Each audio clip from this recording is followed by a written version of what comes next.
Marcus edged through the darkened alleyway, his heart racing as the flickering neon light of the underground poker room receded behind him.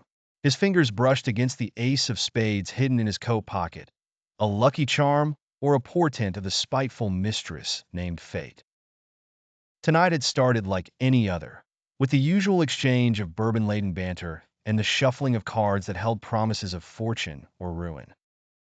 The room had been taut with tension, a haze of smoke encircling men and women who lived on the edge, their lives as battered and worn as the cards they played. But Marcus had a different edge, an uncanny ability to read people. He had spotted a tell on Vince, the snide dealer whose sardonic smirk gave away more than he realized. Inside, the last hand had created a palpable silence, with the high-stakes game stripping everyone's nerves raw. Marcus had felt eyes on him, a sheath of danger that slid down his spine. As he collected his winnings, a chill crept into the room. He knew his success had painted a target on his back. Out in the alley, the sensation crystallized into reality.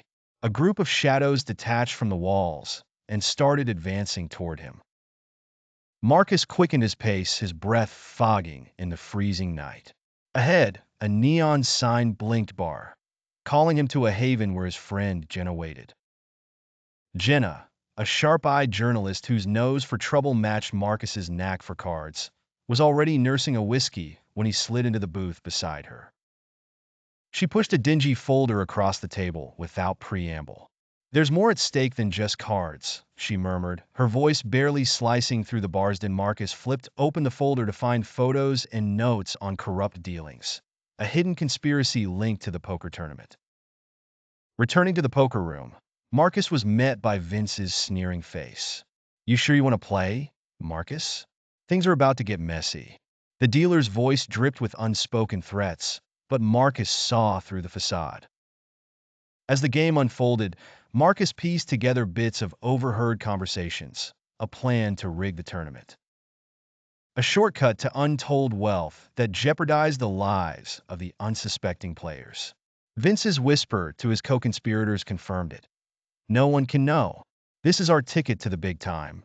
The final hand came, the air heavy with anticipation. Marcus went all in, his gaze unflinching.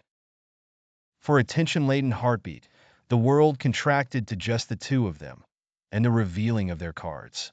Marcus's royal flush faced Vince's corrupt house of cards.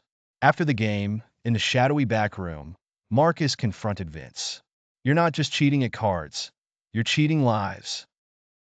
The accusation hung in the air as Vince lunged at him, resulting in a fierce struggle. The group of men, goons hired to enforce Vince's grip on the game, burst in with guns drawn. Marcus managed a narrow escape, Jenna close at his side. "We need to expose them," she whispered, her voice a mix of fear and determination. They fled through the twisting alleys, the threat snapping at their heels. Days later, Jenna's exposé splashed across the newspapers, illuminating the dark underbelly of the poker world. Marcus, mingling with the regulars on a bustling city street, watched the story unfold on a nearby TV.